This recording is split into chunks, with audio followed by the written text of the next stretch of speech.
Nós temos hoje pela manhã, nós temos uma primeira aula da nossa escola dominical. Eu não vou fazer um sermão expositivo, mas eu quero falar a respeito de princípios de adoração, principalmente ligado também à nossa vida e à questão dos dízimos e ofertas. Nós estamos no nosso tema anual exatamente sobre adoração. Nós precisamos compreender alguns fundamentos da nossa adoração e como que isso se relaciona também. Os irmãos já perceberam que dentro da nossa própria liturgia, o momento de dízimos e ofertas sempre é incluído, não é porque nós entendemos que deveria ser feito por algo aleatório, mas por causa de princípios, nós entendemos que é um ato de culto também de adoração, e é por isso que consta nos nossos momentos de culto, mesmo quando nós evoluímos na maneira da gente fazer isso, às vezes eletronicamente, mas isso, o princípio permanece, faz parte de elementos do nosso culto e, portanto, nós precisamos compreender um pouco a respeito disso. Pela manhã, então, eu quero pedir a permissão de vocês. Primeiro eu vou falar às crianças aqui presentes em duas partes. Primeiro as crianças, depois as crianças maiores, mas tanto os princípios de um servem também para os demais, tá bom? Quando nós falamos a respeito de dízimos e ofertas, nós precisamos saber e compreender exatamente o que é. Nós temos o princípio e o fundamento lá desde o início, a palavra do Senhor falando a respeito disso. Primeiro, quando nós falamos de dízimos, a palavra do Senhor tem uma ordem, trazer os dízimos à casa do tesouro para que haja mantimento, mas isso vem ao longo do Antigo Testamento, falando a respeito desse princípio, que no caso seria 10% da nossa renda.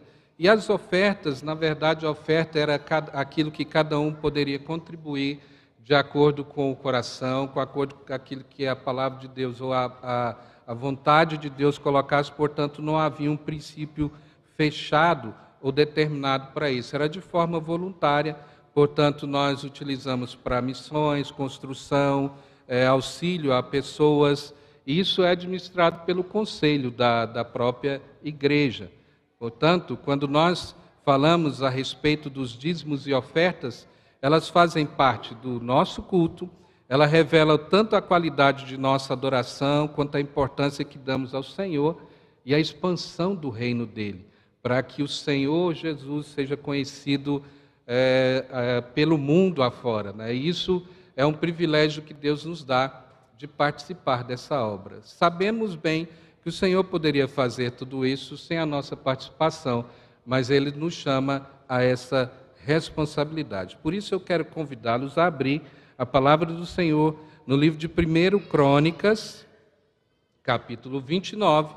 Nós vamos ler do versículo 1 até o 20 e nós vamos retirar alguns princípios a respeito da nossa adoração a Deus com os dízimos e ofertas a partir desse texto. Primeiro livro de Crônicas, no capítulo 29, do verso 1 até o verso de número 20.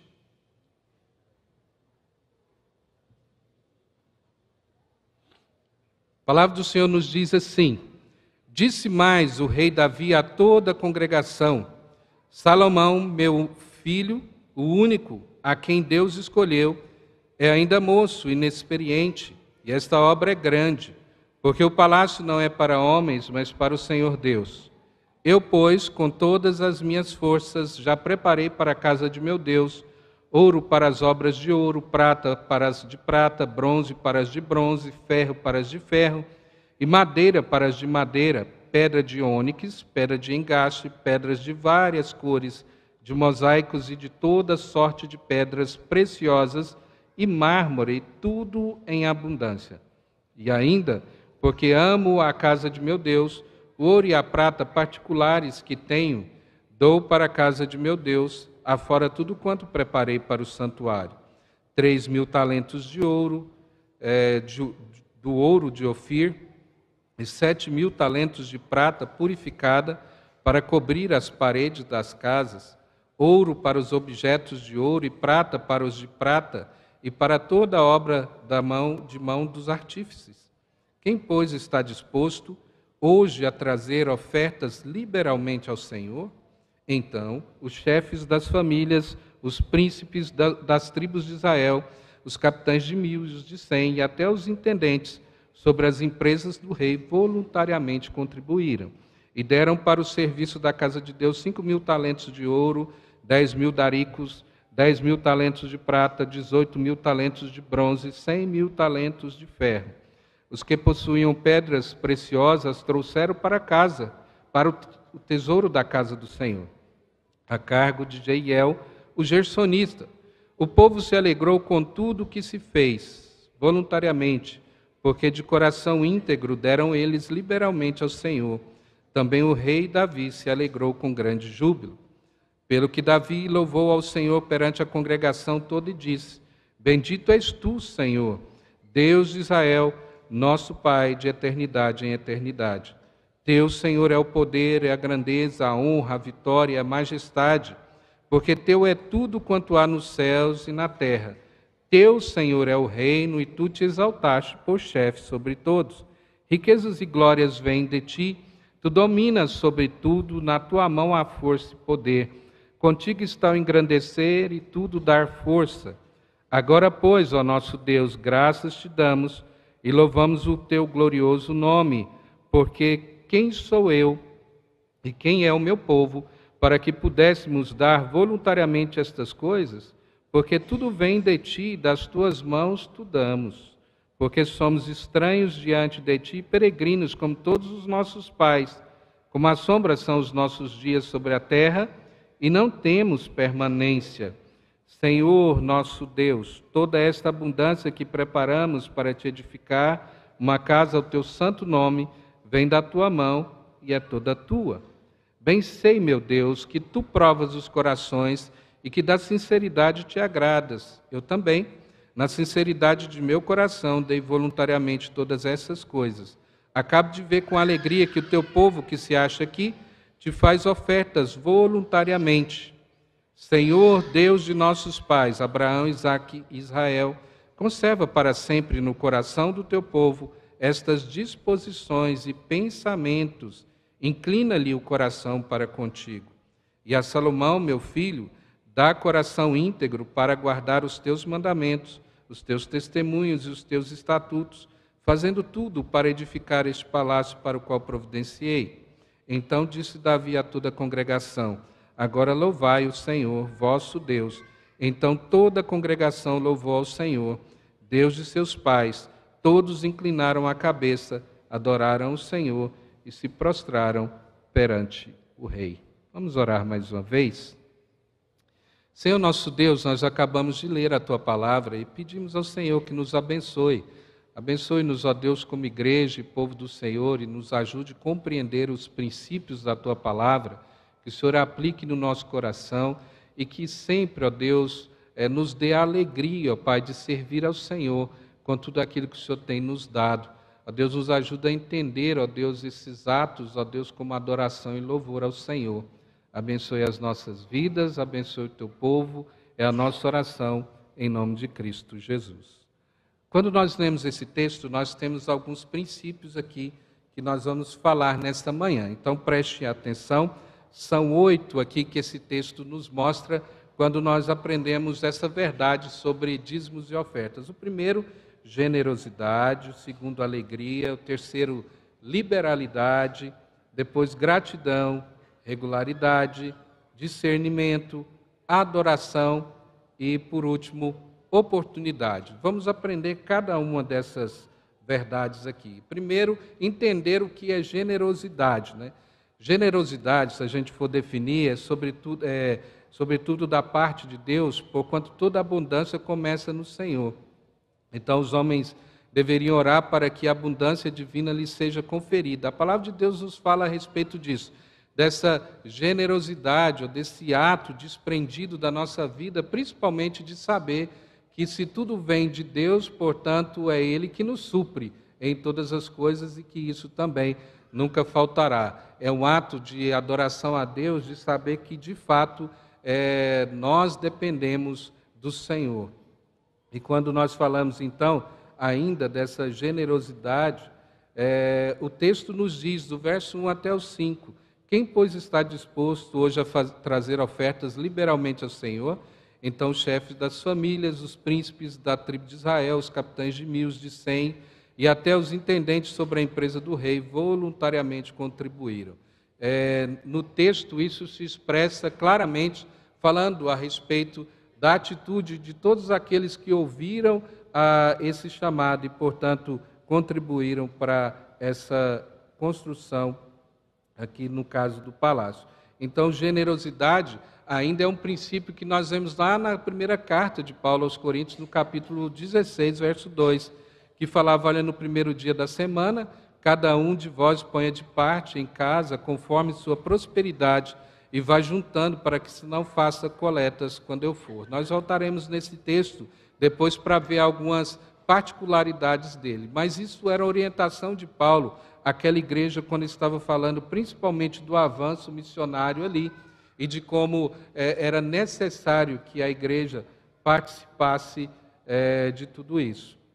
Ainda na generosidade, 2 Coríntios 9, verso 5, diz, portanto, julguei conveniente recomendar aos irmãos que se procedesse entre vós e preparasse de antemão a vossa dádiva já anunciada, para que esteja pronta como expressão de generosidade e não de avareza. Portanto, Paulo ele começa a fazer um contraste aqui, ele falando daqueles que entendem que devem segurar todas as coisas, né, ou que a avareza ela tem como motor principalmente o egoísmo e o olhar sempre para si. Né?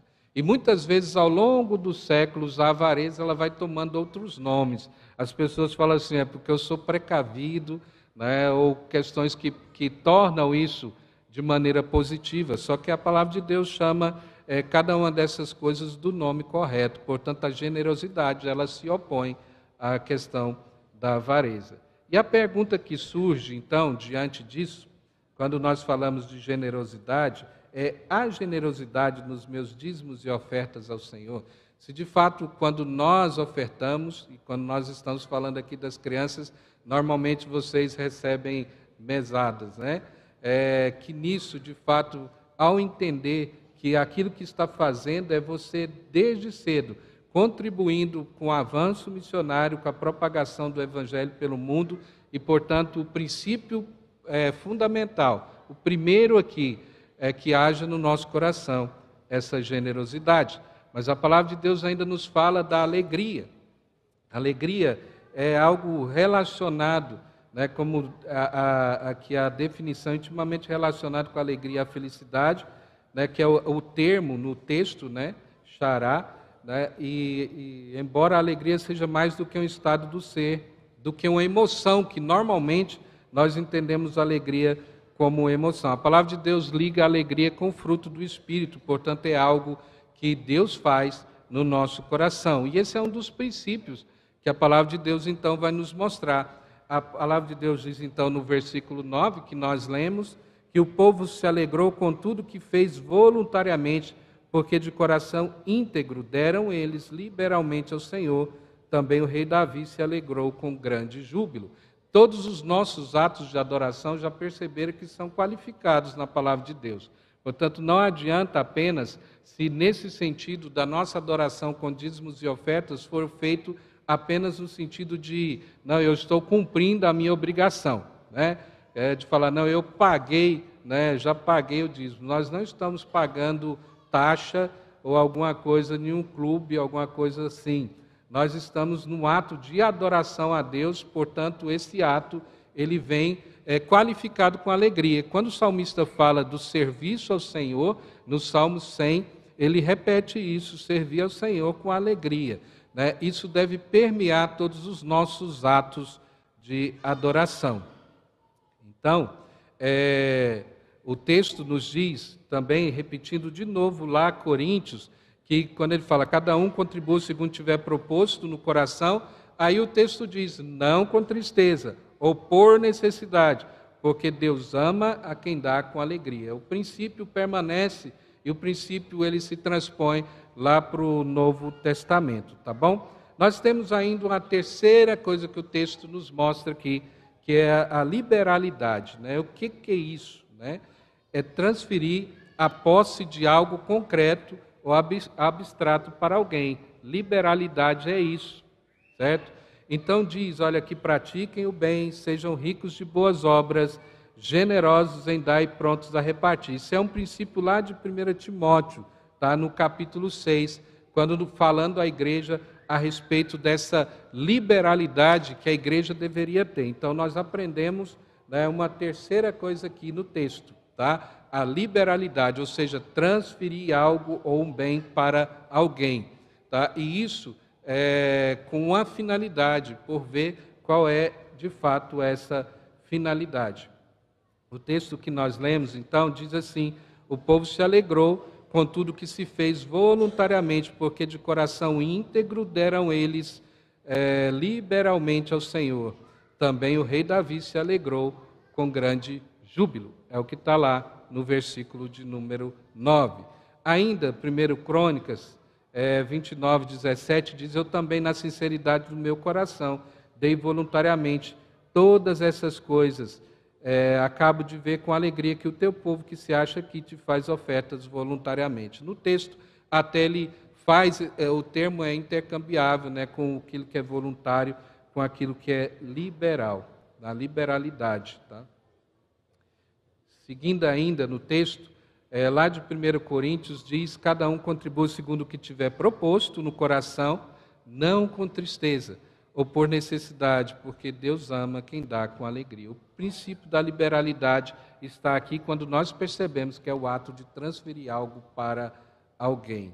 Então a pergunta que nós fazemos é: quando eu contribuo, eu faço isso liberalmente, sem constrangimento, tristeza ou arrependimento?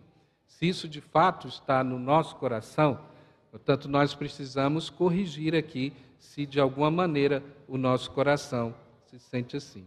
Vamos adiante. Nós temos ainda o princípio da gratidão. Tá? Gratidão é qualquer tipo de presente dado a um rei ou Deus como ato de fidelidade, adoração ou devoção. Representa uma promessa de lealdade entre o doador e o receptor e pode assumir a forma de sacrifício, dízimo, primícia ou oferta. Isso é um princípio bíblico. Portanto, 1 Crônicas, o texto que nós lemos também diz: riquezas e glórias vêm de ti, tu dominas sobre tudo, na tua mão há força e poder, contigo estão engrandecer e a tudo dá força. Agora, pois, ó nosso Deus, graças te damos, louvamos o teu nome, o teu glorioso nome.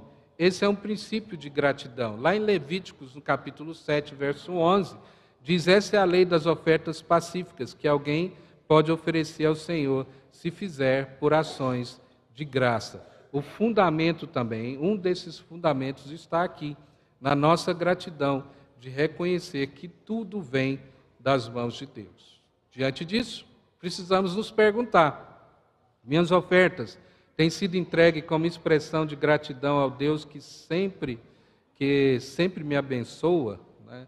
Essa é a pergunta que nós devemos fazer. Então, passamos adiante. O outro princípio, que falando da regularidade, né? O dízimo era uma oferta recorrente, né? Que ocorria em nome de um indivíduo. Os israelitas deviam dizimar 10% dos seus frutos, do seu trabalho. Isso era um princípio desde Levíticos, lá também no capítulo 27, quando se torna lei. Mas a gente vai perceber que o princípio da adoração está bem antes da lei. Nós vamos ver isso depois. Está bem antes da lei esse princípio com respeito à regularidade. Então, nós perguntamos aqui e olhamos para o texto de Números 18, 21. Aos filhos de Levi dei todos os dízimos em Israel por herança, pelo serviço que prestam, serviço da tenda da congregação. A regularidade ela é necessária por causa daqueles que vivem em prol do Evangelho e estão inteiramente dedicados ao Evangelho. Isso foi um princípio estabelecido por Deus lá desde o início. Então, nós ainda falamos sobre a regularidade. Certamente, o texto diz: darás o dízimo de todo o fruto das tuas sementes, que ano após ano se recolher do campo. É perante o Senhor teu Deus, no lugar que escolher para lhe fazer habitar o seu nome. É o texto lá de Deuteronômio, capítulo 14, verso 22.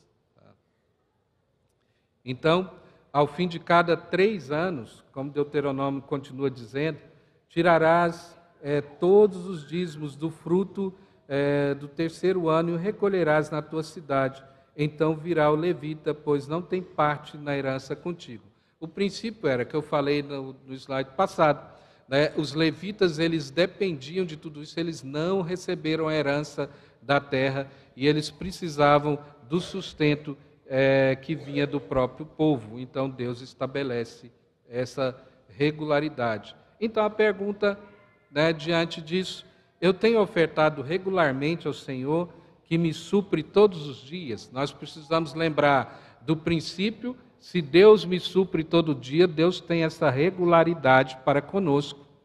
Né? Como que nós podemos responder da mesma maneira? Tá? Vamos mais um passo adiante. Nós temos aqui a questão do discernimento, ou seja, avaliar por meio do reconhecimento ou percepção das diferenças. Esse é o conceito aqui de discernimento. Lá em 1 Crônicas diz assim: porque quem sou eu e quem é o meu povo para que pudesse dar voluntariamente essas coisas? Porque tudo vem de ti e das tuas mãos tu damos, Senhor. Esse discernimento, ele parte da medida que nós conhecemos a Deus, nós vamos conhecendo quem Deus é, nós sabemos que sim, todas as coisas provêm de Deus. Muitas vezes nós achamos, olha, tudo que eu conquistei foi esforço meu, eu estudei, eu trabalhei, eu fiz isso. Mas lembre-se, há um texto quando ele fala de um fazendeiro louco, né? Uma parábola de um fazendeiro louco. Você vai perceber que o problema dele não é que ele tinha colhido muito, não é que ele tinha trabalhado, é que ele repete tudo eu. Ele fala: eu colhi, eu vou fazer novos celeiros, eu vou guardar. Ele não percebe que se Deus não enviasse a chuva, o sol, se Deus não desse a ele a saúde, a condição, nada teria acontecido. Aí ele coloca o eu tudo antes. Discernir que tudo vem das mãos de Deus é um princípio fundamental na nossa vida. Então, Deuteronômio, ele diz assim: não digas, pois, no teu coração: a minha força e o poder do meu braço me adquiriram estas riquezas. Antes te lembrarás do Senhor teu Deus, porque Ele é quem te dá forças para adquirires a riqueza. Esse é um princípio da palavra de Deus. Então, ainda do discernimento: reconheço que minha renda e meus bens pertencem a Deus. Reconheço que as minhas competências e habilidades e capacidade produtiva também são dádivas de Deus. Essa é a pergunta que precisamos fazer. E ainda, quase chegando ao final aqui dessa parte, a adoração. A adoração nos lembra quão grandioso Deus é, e precisamos de um lembrete, porque os eventos diários podem nos cegar, isso. Até a letra, para mim, tem que fazer exame de vista aqui. Tá? Mas o princípio da adoração é exatamente esse, de reconhecimento da parte de Deus e de poder chegar diante de Deus oferecendo parte daquilo que Ele tem nos dado. Então, lá em 1 Crônicas diz: então disse Davi a toda a congregação: agora louvai o Senhor nosso Deus. Então toda a congregação louvou ao Senhor, Deus de seus pais, e todos inclinaram a cabeça e adoraram o Senhor e se prostraram perante o rei. Esse é um princípio fundamental de saber que isso está ligado ao ato de adoração. Então a pergunta é: meus dízimos e minhas ofertas podem ser classificadas como expressões legítimas de adoração que honram e agradam a Deus? Essa é a pergunta que nós devemos fazer sempre. E ainda, chegando no final, é a oportunidade, ter tempo adequado ou vantajoso para uma finalidade específica. Isso que é a definição de oportunidade, tá? E aqui então, lá em 1 Crônicas 29, 5 a 13, ele faz: quem, pois, está disposto hoje a trazer ofertas liberalmente ao Senhor? A oportunidade era aquilo que estava sendo colocado diante deles, né? Eles estavam prestes a construir também o templo, e a oportunidade tinha surgido. Portanto, nós vivemos assim, nós temos várias oportunidades, se você perceber, ele vai perceber logo adiante, no trabalho e no avanço da obra do Senhor pelo Brasil e pelo mundo.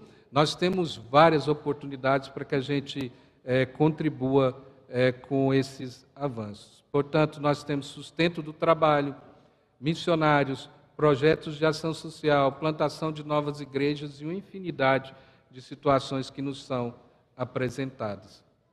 Pergunta então: eu tenho aproveitado as oportunidades de investimento no reino, além daquilo que oferto regularmente? E concluindo aqui, olhando para tudo isso, o texto nos diz que Deus prova os corações. Ele fala: tu que provas o coração e que da sinceridade te agradas. Deus inclina o coração, verso 18, conserva para sempre no coração do teu povo estas disposições, pensamentos, e inclina-lhe o coração para contigo. Também é Deus que abençoa a fidelidade do povo. Lá em Mateus 3, verso 10, ele fala: abrir as janelas dos céus, e não, aliás, Malaquias aqui, e não derramar sobre vós bênçãos sem medidas.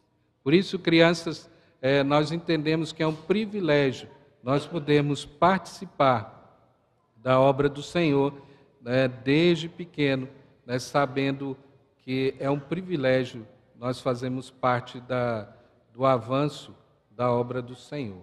Tá? E agora nós vamos adiante para os grandinhos aqui presentes.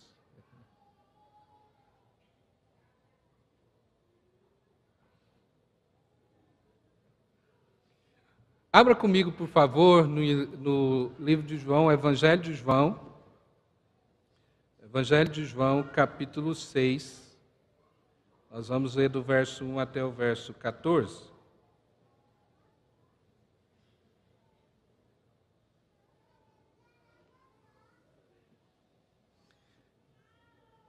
João, capítulo 6, do verso 1 até o 14.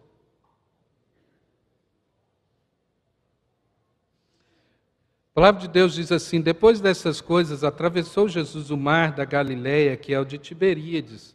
Seguia-o numerosa multidão, porque tinham visto os sinais que ele fazia na cura dos enfermos. Então subiu Jesus ao monte e assentou-se ali com os seus discípulos. Ora, a Páscoa, a festa dos judeus, estava próxima. Então Jesus, erguendo os olhos e vendo que grande multidão vinha ter com ele, disse a Filipe: onde compraremos pães para lhes dar a comer? Mas dizia isto para experimentar, porque ele bem sabia o que estava para fazer. Respondeu-lhe Filipe: não lhes bastariam 200 denários de pão para receber cada um o seu pedaço? Um de seus discípulos, chamado André, irmão de Simão Pedro, informou a Jesus: está aí um rapaz que tem 5 pães de cevada e 2 peixinhos. Mas isso, que é para tanta gente? Disse Jesus: fazei o povo assentar-se, pois havia naquele lugar muita relva. Assentaram-se, pois, os homens em número de quase 5.000. Então Jesus tomou os pães e, tendo dado graças, distribuiu-os entre eles, e também igualmente os peixes, quanto queriam. E quando já estavam fartos, disse Jesus aos seus discípulos: recolhei os pedaços que sobraram, para que nada se perca.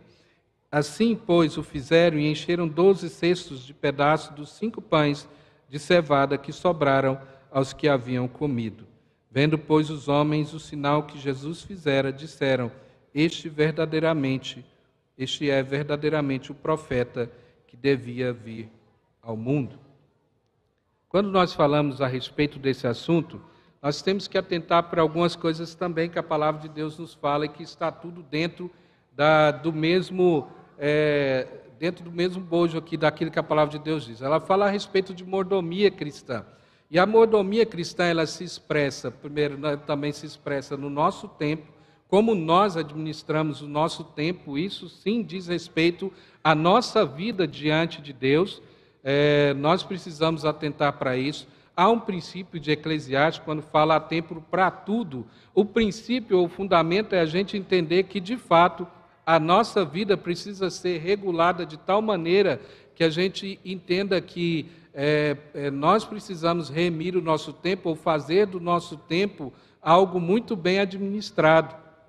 Nós sabemos bem que quando nós não administramos o nosso tempo corretamente, de forma intencional, nós começamos a nos perder nos nossos afazeres diários e tantas coisas, e isso gera outros problemas, né? Vai gerando também outros problemas. Mas isso é um fundamento da palavra de Deus. A mordomia diz respeito à nossa administração do tempo que Deus nos dá e a maneira como nós nos relacionamos com Ele.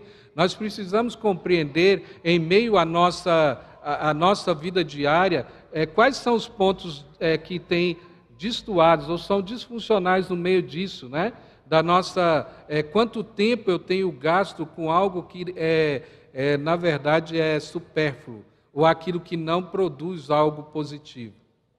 Muitas vezes, o apelo do nosso tempo é um apelo pelo lazer, né? O apelo pelo lazer, como se o lazer pudesse dar satisfação à sua vida plena, né, a todo momento. Então, nós somos chamados ou bombardeados por isso, né, para que a gente lance a vida no lazer, que Ele vai dar a solução, né, para os nossos problemas. E muitas vezes, ao cair em algum desses padrões, nós vamos perceber que a nossa vida ela vai se tornando completamente vazia. Portanto, o lazer é uma das partes, ela não pode dominar, ou muitas vezes também o trabalho. Nós temos também um padrão inverso, né, daquele que entende que a vida diz respeito apenas a trabalho, portanto, ele não tem tempo para as outras coisas, muito menos, como diz um poeta, às vezes você não tem tempo nem para olhar para cima, a criatura olhando o Criador. De vez em quando nós temos que pensar, quanto tempo faz que eu não olho para o céu? Quanto tempo faz que eu não vejo as estrelas? Na maior parte eu sei que nós vivemos num grande centro, é mais complicado, mas isso diz respeito ao nosso parar para contemplar, ou para olhar para cima, a criatura olhando o Criador. Isso são padrões disfuncionais na nossa vida. Mas a palavra de Deus ainda também nos fala a respeito de dons, e quando fala de dons, fala que Deus repartiu a cada um os dons necessários. Então, na mordomia, nós entendemos que a igreja, ou a primeira igreja presbiteriana de Goiânia, tem aqui dentro todos os dons necessários para a sua edificação e para o seu crescimento. E esses dons foram distribuídos em todos nós, não apenas em uma pessoa, tá? Até para fazer um parênteses aqui, nosso sistema presbiteriano, o pastor, ele não é aquele que tem todos os dons, não, de jeito nenhum.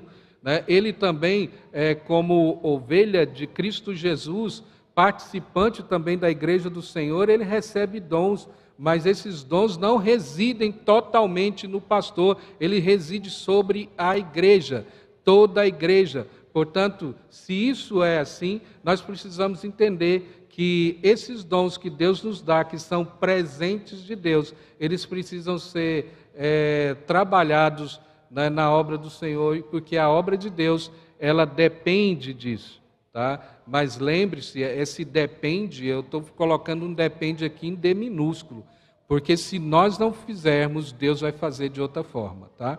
Então, nós entendemos que é o privilégio nosso quando Deus nos dá dons para que eles sejam exercidos no meio do corpo da igreja e seja usado para a expansão do reino de Deus.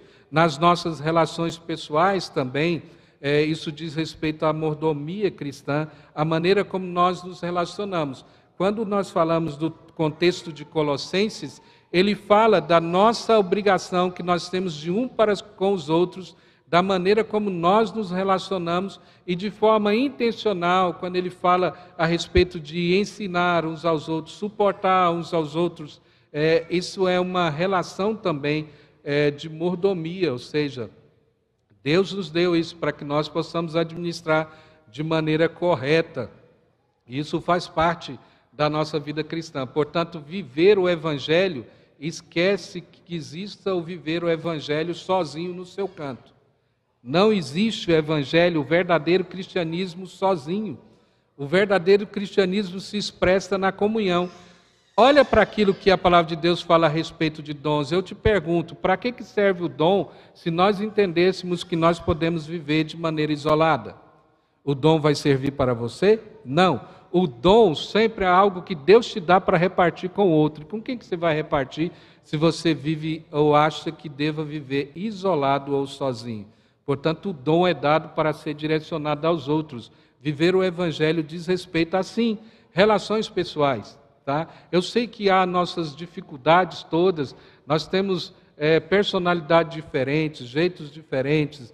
Sim, de vez em quando sai faísca no nosso meio, né? Uma lixa com lixa aí sai um fogo, mas no passar do tempo isso aí vai amainando, né? E a coisa vai chegando no ponto. A gente não pode assustar com isso e falar, não vou viver mais como igreja porque saiu faísca, porque alguém falou isso ou aquilo. Lembre-se que todos nós somos pecadores e estamos numa peregrinação, sendo construídos por Deus e, portanto, somos falhos. Tá? Isso não é justificativa. Tá? Você convive na sua casa e sua família, se bem que às vezes isso tem acontecido, às vezes as pessoas se isolam até da própria família, mesmo com as pessoas ali que têm toda sorte de defeitos. Você não deixa de fazer parte daquela família, é sangue do teu sangue. Portanto, no dia que você fez uma profissão de fé, todos esses que estão aqui fazem parte da sua família e sim, diz respeito à sua vida. Tá? Quando a gente fala, ninguém tem nada a ver comigo, não. Lembre-se, aqui você tem pelo menos 1.200 que tem tudo a ver com sua vida e que pode se intrometer na sua vida de maneira correta e bíblica. Isso é uma preciosidade que Deus nos dá por meio do Evangelho. Nós precisamos olhar para os aspectos positivos de tudo isso. E ainda, nesse aspecto da mordomia, nós temos aqui, no caso, as finanças. Desde o Provérbios nos fala a respeito disso, ou aquilo que a palavra de Deus diz no princípio geral, que nós vimos aqui também desde o início dessa manhã. Portanto, nós precisamos fazer a separação, e a Bíblia faz isso. Nós temos aqui as ofertas que, para fins específicos, questão missionária, como diz lá em Filipenses, que a igreja recolhia as ofertas para que pudesse suportar os missionários que estavam expandindo o Evangelho ali. A oferta ela tem esse princípio da gratidão, né, como o salmista fala, olha, tudo vem das mãos do Senhor, e, portanto, é um ato de gratidão diante do Senhor. Para efeitos de construção, quando era chamado, de vez em quando a gente tem alguns arrobos que falam, nós não precisamos construir. Uma vez eu ouvi isso, alguém falando assim, olha, Deus não quer essas coisas assim, tão chiques e tal. Eu falei, não, ok, não estou falando de algo suntuoso, mas eu quero te perguntar, na Bíblia, mesmo o tabernáculo móvel, por que Deus manda fazer de uma forma tão bem feita? Por que Deus não fala assim, pega 2 forquilhas, um pedaço de pau, põe no meio, uma lona preta, pega um outro pedaço de lençol que você tiver jogado, não tiver usado, coloca também para dividir um pedacinho e está pronto o santuário. Não. Todas as partes do santuário móvel foi determinado por Deus com riqueza de detalhes. A forma como deveria ser feito, os bordados que deveriam ser feitos, tudo, até as inscrições que tinham dentro dele, tudo. Aí a pergunta é, nossa, mas um santuário para andar no deserto? Sim. Quando Deus fala para a construção do templo, e que constrói o templo, também da mesma forma, porque dele pertence todas as coisas, né? Então a gente tem que tomar cuidado, muitas vezes quando a gente no arroubo parece que de piedade, a gente vai contra um princípio, que é um princípio de Deus. Caso contrário, Deus tinha falado, constrói aí qualquer coisa, um puxadinho de laje, tá bom, de bom tamanho, né, que eu vou habitar aí. Não, Deus não faz isso. Tá? Deus não faz isso. Então a gente precisa ter o equilíbrio exato de saber os princípios da palavra de Deus. Ou as obras sociais, que em toda a Escritura a palavra de Deus nos mostra que o Evangelho ele vem trazendo tudo isso, e nós não podemos esquecer, o papel da igreja também é o principal, pregar o Evangelho, mas junto com o Evangelho nós temos que ir em direção daqueles que necessitam. A igreja não pode esquecer disso ou terceirizar e falar, não, isso é do Estado. É apenas uma obra do Estado, não é uma obra da igreja. Em todos os tempos, você vai ver isso até nos princípios daquilo que Jesus faz, no próprio texto que nós acabamos de ler. Lá em Levítico, então, falando a respeito dos dízimos, Levítico nós já vimos aqui, na parte anterior, Deus regulamentando, mostrando generosidade, regularidade, tudo aquilo que deveria ter. Malaquias falando a respeito disso, quando o povo já tinha retornado do exílio, e aí eles esquecem de tudo isso, desses princípios, e começam a abandonar a casa do Senhor, e deixam tudo de lado, e aí Deus fala para ele, olha, vocês estão me roubando, porque o princípio é, se tudo é meu, eu te entreguei, e requeriu apenas uma parte, e aí o princípio ele se aplicou ao povo de Israel ali, falando a respeito disso. Portanto, Mateus também, a gente vai ver logo adiante também, quando a palavra de Deus valida isso. Eu sei que no nosso tempo, há uma discussão se dízimo era do Antigo Testamento, se ficou para trás. Nós vamos perceber que o princípio e o fundamento, ele continua permanecendo, porque não está com base somente na lei. Não é o fundamento na lei, mas a adoração a Deus e ao reconhecimento de quem Ele é. Portanto, a motivação de ambos aqui, coração grato a Deus pelo suprimento diário e pelas de nossas necessidades. Então, olhando os dois fatores aqui, nós temos o dízimo no Antigo e Novo Testamento. Antes da lei, você vai perceber então que já antes da lei, Abraão, ele dá o dízimo ao Senhor. Antes da lei, tá? Então, olha para o princípio, o fundamento. Jacó também, ele separa diante do Senhor. E isso está relatado no princípio bíblico. Aqui ainda não havia a prescrição da lei quanto aos dízimos, mas a gente já vê o princípio e o fundamento, né, que eles deram ao Senhor por gratidão àquilo que o Senhor tinha feito. Então nós temos no Pentateuco agora, quando vem a lei, Levíticos no capítulo 27, do verso 30 ao 33, regulamentando, nos profetas, como nós já citamos, né, olhando para trás e para aquilo que eles tinham prometido diante do Senhor. Então eles tinham esse fundamento.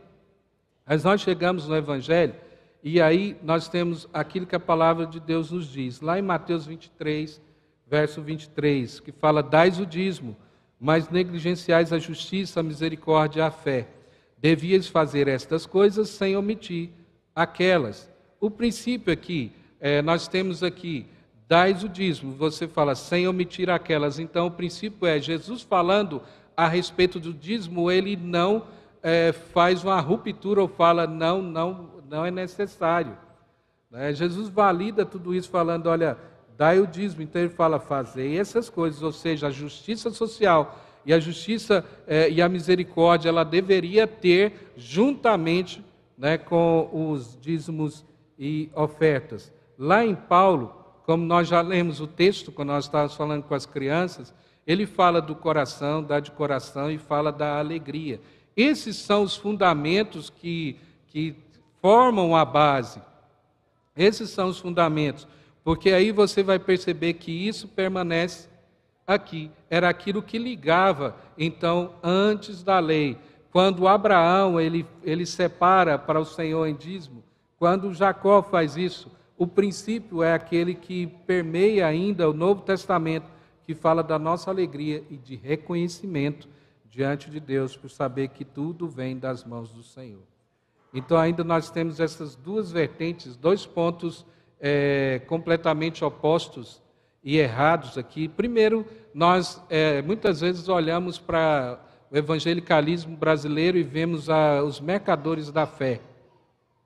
E a gente olha os princípios, ou aquilo que distorce da palavra de Deus e faz uma barganha com Deus, ou alguma coisa de fazer um negócio com Deus, e não algo que parte de um coração alegre e de agradecimento a Deus, mas é apenas uma barganha. E às vezes a gente olha para isso e fala, olha, essas coisas estão completamente erradas. Ou o antinomismo, que é o negar todas as coisas, ou negar que haja, de fato, uma determinação ou algo que Deus nos coloca, né, e falar, não, eu faço da maneira que eu quiser, da maneira como eu estiver interessado, eu que determino a forma de fazer. Né, isso também é um oposto, né, que também não é bíblico. Então, os exageros e abusos não invalidam os princípios bíblicos da mordomia. O princípio que rege a contribuição não é o de barganha com Deus, como alguns pregam, a fim de explorarem os crentes, mas é a manifestação do coração agradecido pelo sustento diário que Deus, pela sua graça, nos proporciona. Então, o dízimo deve ser o ponto de partida aqui de nossa liberalidade, que expressa nossa dependência de Deus e que nos liberta da avareza, que a palavra de Deus diz que é idolatria. Lembra que eu falei, a liberalidade, generosidade, ela se opõe à avareza. Só que, biblicamente, a avareza é idolatria. É você colocar no seu coração um outro Deus no altar do seu coração. Aqui nós temos que evitar alguns perigos, ou seja, ao mesmo tempo idolatrar o dízimo, de achar que, não, eu sou dizimista, portanto, nada vai acontecer na minha vida, alguma coisa que possa soar negativo.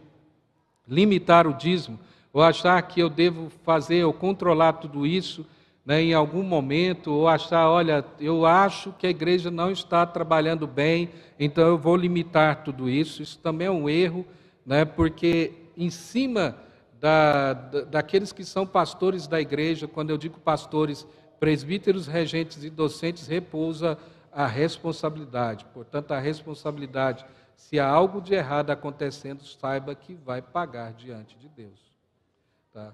Substituir o dízimo, né, por alguma outra situação, ou às vezes nós temos diversas situações no nosso dia que as pessoas elas inventam, né, a respeito disso, falam, não, vou substituir o dízimo, né, por uma contribuição uma vez, ou eu trabalho na igreja, então a minha hora de trabalho é tanto. Então eu estou cantando no louvor, né? Eu gastei 2 horas de ensaio, gastei o tempo que eu fiquei lá cantando e o tempo que eu também estava na igreja. Então minha hora hoje é cara, né? Eu estou dando minhas horas de dízimo, né? Isso surge do pensamento de alguém que realmente ainda não compreendeu o evangelho. Ou administrar o dízimo, de fato achar que deva fazer da maneira como ele acha. E isso a gente vai ver princípios na palavra de Deus que isso não pode acontecer.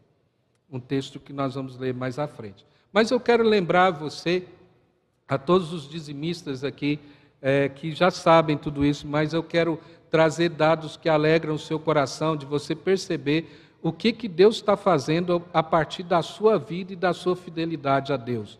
O que Deus faz através da sua vida. O princípio é esse. Você tem, então, o seu salário todo, né?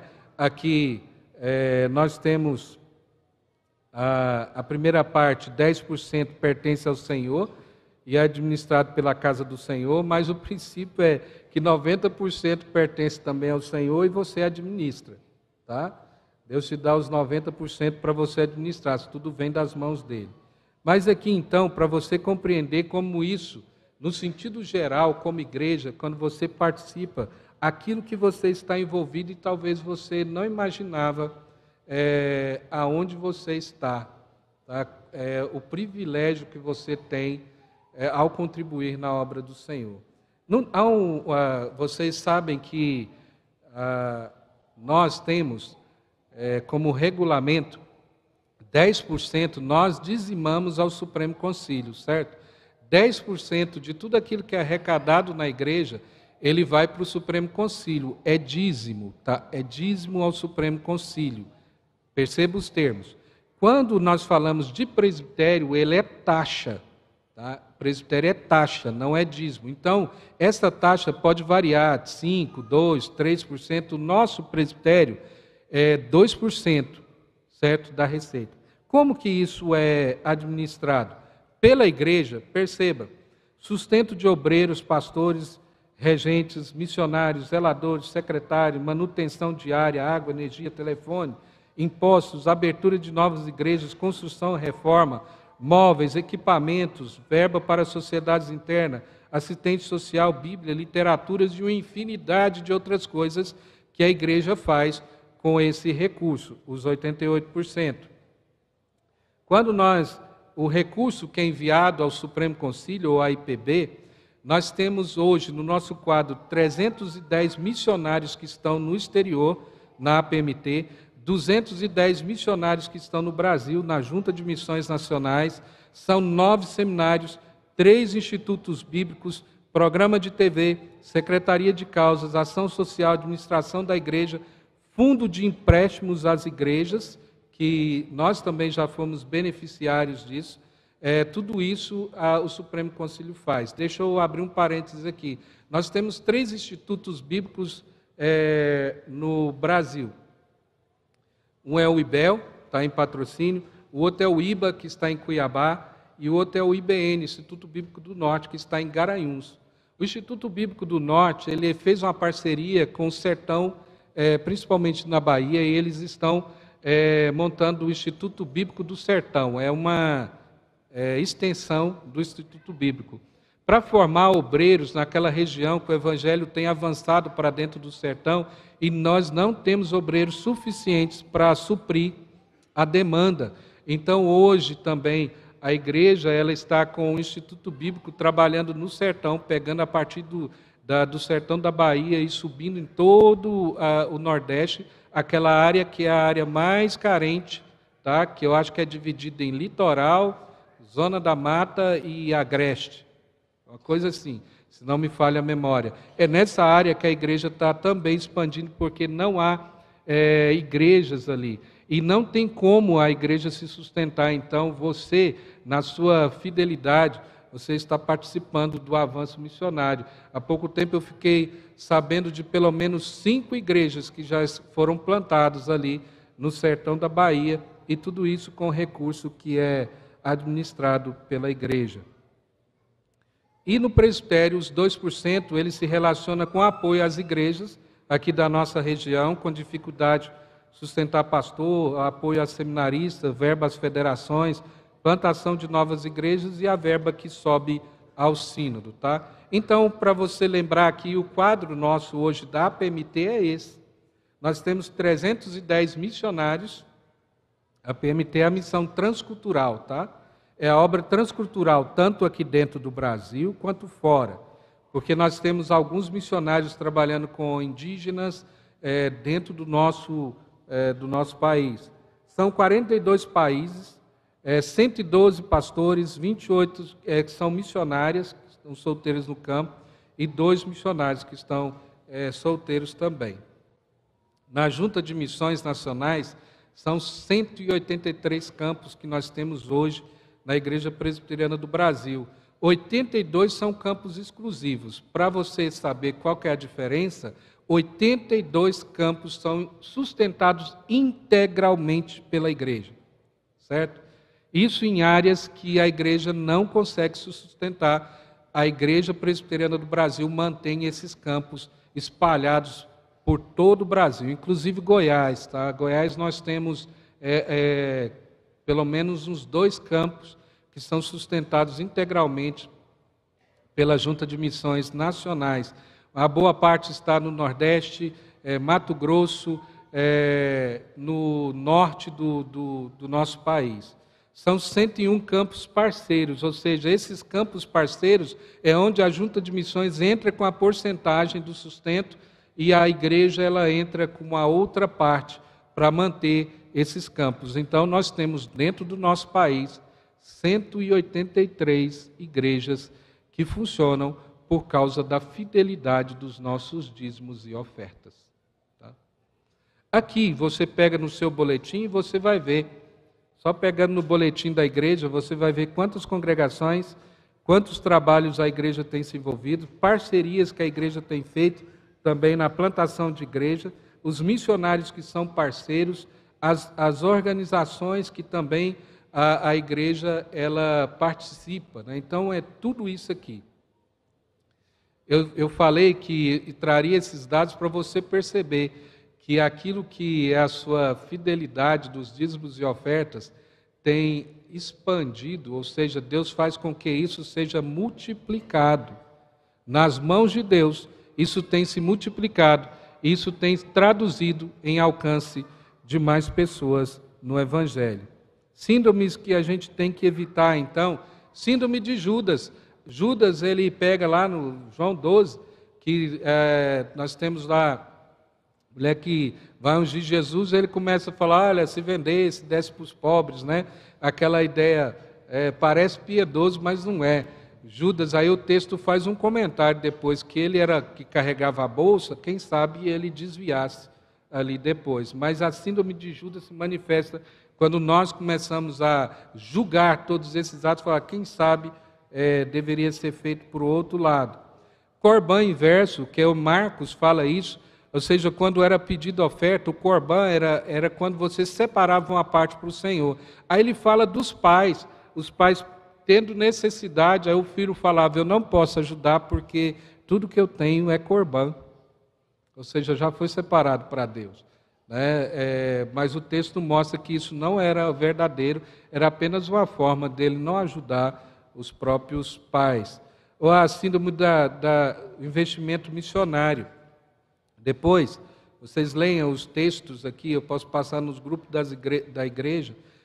Lá em Coríntios, você vai perceber que quando é chamado a essa oferta, não são pessoas individuais que decidem, é a igreja. A igreja que, portanto, tem um conselho missionário que é separado para isso, para analisar caso a caso, para que em nome da igreja possa fazer as parcerias. Portanto, não é a vontade de um, tá? Que eu falar assim, não, eu não dou dízimo, eu sustento um missionário, eu dou direto para um missionário. Isso não é bíblico. Isso não é bíblico, porque a função de agência ou de sustentar esses missionários faz parte da igreja como um todo. Você não tem capacidade ou condições de acompanhar esse missionário, saber do que tem sido feito. Isso nós temos um grupo aqui na igreja que controla tudo isso. É uma série de fatores, você também não tem condições de manter sozinho. Então, para que haja missionários lá fora é necessário uma igreja forte, também aqui, local. Tá? Então, essa inversão, ou às vezes o investimento que a gente pensa que está fazendo corretamente, isso também não é bíblico, porque há o princípio, a igreja que decidia quem que deveria ser contemplado com aquelas ofertas.